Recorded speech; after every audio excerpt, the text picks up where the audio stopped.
Barry, London of News. My first time behind a desk for some time. And today I'm going to talk about common law. There is enormous confusion regarding common law. One good question, why is it called common? Because it was and still is common to all, rich, poor and indifferent. When did it all start? Some say in the 6th century, in the UK of course, in England, and it continued on.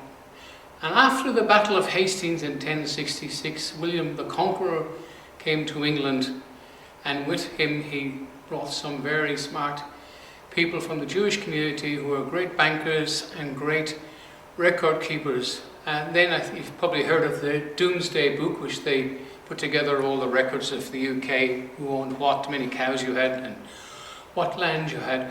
But from then on, they kept the records of the common law court. Now the common law court started in little villages, and there was lots of little hamlets and villages in the UK.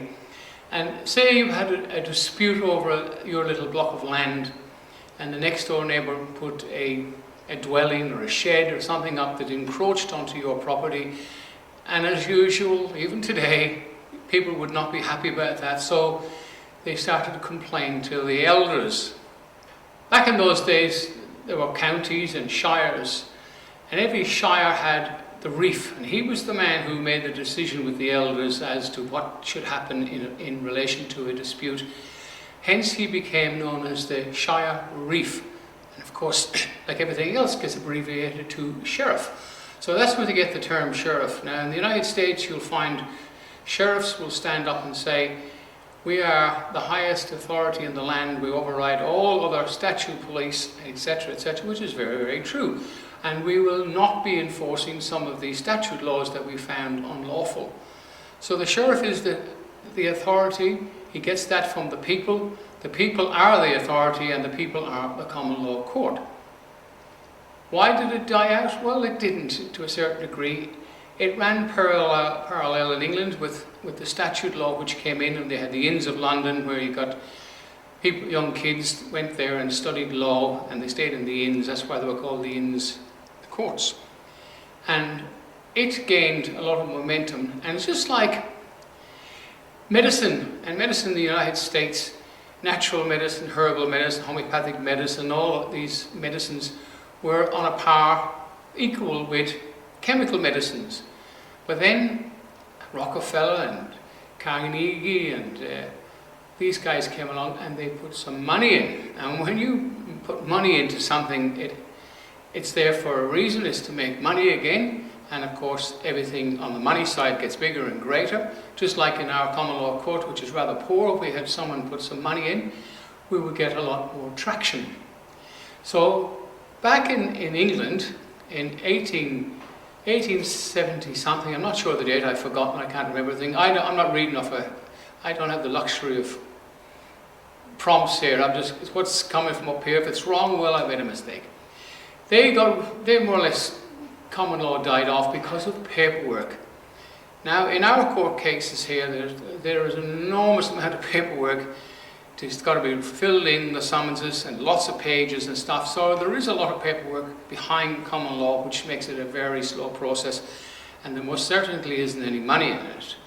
Where the statute system became a really, really, really big system, and today, sadly, it's privately owned. They're all private corporations, and of course, private corporations are there to make money, and their statute system deals only with persons. So you will never find anywhere in the law a man or a woman found committing. It's always a person found committing, or a person done this or that. So everything is addressed to a person. Now I suggest, if you don't know the definition of a person, that you look up, Google it, or any other search engine you wish, and you will find it refers to a deceased estate at law. A persona, it's not you, and I don't want to go back into Strawman and all that rubbish, which is true, but anyway. So do separate the living from the dead. So common law, back then and today, only deals with men.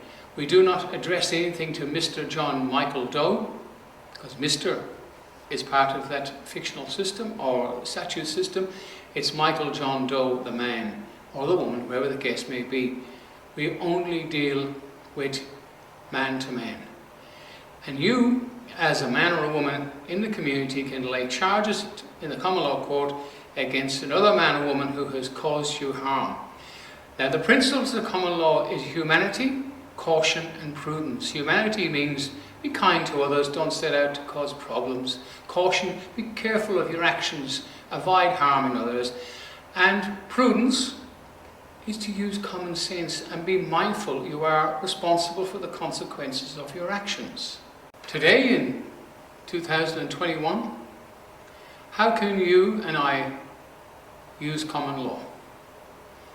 Well, let's say a corporation like a council. A council, as one corporation to another, is pretty hard and expensive to sue each other. That's a corporation to corporation. But the CEO, the Chief Executive Officer of any of these organizations, he can be sued in his private capacity.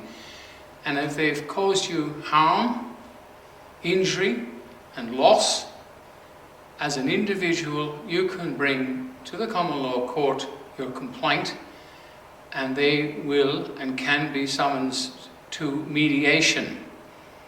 Now, we've all seen movies where people come to mediation. Yes, the same as the movies and statute law. Cameras are set up, and you try to come to an agreement and a settlement. If that fails, within another 7 to 10 days, they are summoned to a court, and that court is set up. Any venue, it must be on a level playing field. We don't have judges sitting up in boxes and witness boxes and the jury in another box, because anything in a box does not communicate. It has to be a level playing field. The adjudicator or judge is on the same plane, the same level as the prosecution and the defendant and the jury. Now, we've already had a successful case, and we've had a successful outcome from that. It's on our YouTube channel, and it's also on our common law court website, which I'll put up. And you're on YouTube now, and I hope I'm watching this.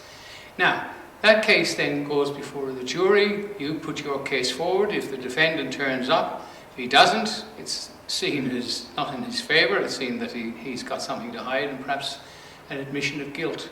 If he turns up, he can put his case forward. You put your case forward. There are no solicitors, no barristers. It's just men, women communicating and trying to solve a problem and reach a lawful decision. Then the adjudicator, when the case is arrested, the adjudicator asks the jury to go and deliberate. And they already have been sworn in. The sheriff of the day has been sworn in. The two bailiffs of the day already have been sworn in. The jury then go and make a decision of guilt or innocence. When they've reached a decision, the court is called to order, and the foreman of the jury says there's no case to answer because we didn't have an anonymous agreement, or if they have an anonymous agreement of guilt, we say yes, all 12 have found this man or this woman guilty. Then they deliberate on a punishment, not the adjudicator or anybody else. The jury make a decision. He's got to be fined some money, or he must step down from his position as CEO of that council.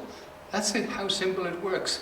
Now, as I'll show you a clip from our dear friend Alan Jones, which has been stood down by that lovely TV station, whenever it was, can't remember the name purposely.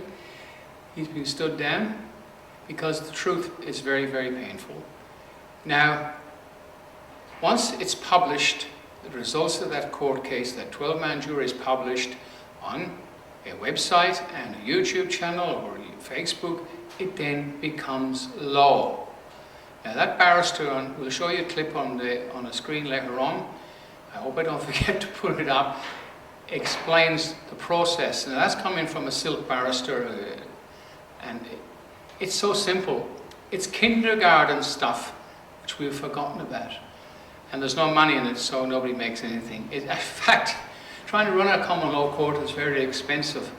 And that's probably, now is probably a good time. If you guys have got a few dollars, and we do thank the people who've chucked in 10, 20, $100 into our little kitty. I'll put it up at the very end where to do it. It helps us. Now, as you are aware of, we've had 17 indictments, and that includes us TV stations, big companies that have caused harm. They're all listed on the website. We've now, out of lockdown, we're looking for a venue, and we have a few options at the moment, which is coming up. If you come up with one, great, tell us you have a place for us. The team is now, I'm not just myself and Anne, we have other people who will be running the next lot of cases, and then somebody else will run the next case and the next case. Experienced people, and they will be sworn in as deputy sheriffs. Yes, we have appointed deputy sheriffs, possible 4. How did all that come about? Well, we are under the umbrella of the Common Law International UK. How did that start up? Well, the Common Law Court started like the Reverend Kevin Arnott in Canada around 2012, sometime around there. Kevin was a minister in a church, Anglican, I'm not too sure which, but anyway, he decided to bring some charges against a number of clergy that were involved in pretty naughty things with children, etc. It's all history now. Anyway, he charged a lot of these people and set up the Common Law Court and got convictions. The most amazing thing, one of these people convicted was Cardinal Ratzinger, who became Pope Benedict. Now, Pope Benedict was found guilty by the International Common Law Court, or the Common Law Court of Justice, which he calls it in Canada. And Kevin, at that time, didn't expect much, as we do here. But Spain picked up on the fact that a common law court, which the outcome of a common law court becomes law. They gave the Catholic Church X amount of time, I'm not sure how, whether it was months, weeks, or whatever, to stand down. So then we had a change of popes. Now, you don't have to believe me that, but I think if you Google it or whatever the case may be, you will find the history is maybe still be there. But the fact is, Pope Benedict did step down, and it's down to common law. He then was contacted by John Smith in Scotland at the time, who was very interested in setting up the Common Law Court, which he did, and then it became Scotland, it became the UK, it went to London. Apparently it's in 100 and odd different countries now, because common law, as I think everybody realizes, is the only way back, because it's not a statute, it's people. It's you, I, and every man and woman. It's your right to have a lawful system. I got involved with John Smith in around 2019, and we got involved. We carried on. We had lots of YouTube channels, which you can see it's still up there. And it was agreed that I would become a sheriff in Melbourne. Now, a sheriff has to be put forward. You can elect a sheriff. You can have elections to elect a sheriff. But anyway, I took on that role. But then earlier in 2021, this year, we had our first court case. Now, the jury of my peers at that court case signed and endorsed my appointment, which lawfully makes me a sheriff. Great. I'm not excited about it. It doesn't give me any great feeling. I'm too old to be worried about more titles than that. But it does give me that lawful right to appoint deputies. We have 4 deputies at the moment learning the law, powers of arrest under common law, which is pretty close to Section 405 of the Crimes Act here in Victoria. It applies to common law, and of course Section 462 of the Justice Act, which is the fictional system. In common law, it means you don't have to wrestle people to the ground, you don't cause harm and injury. You basically, what a sheriff, a deputy sheriff, or anybody for that matter, you can arrest somebody but say, look, go on your way, we will send you the paperwork, and we'll take you before a court of your peers, mediation first if it's a minor case. When it comes to crooked politicians, you need a grand jury to make that decision, because a grand jury has 23 15 to 23, maybe 24 ordinary people who form a jury. They get sworn in. It's secretive. Nobody knows who they are. It's never published.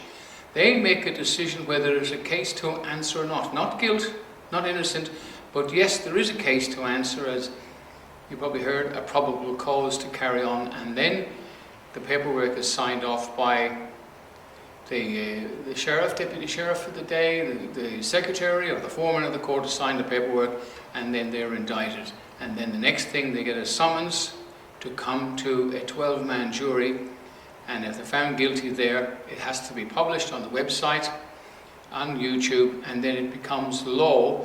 As I'll show you what the professor said, who's in their system, but this man was pretty fair. He gave a very good account of what grand juries do.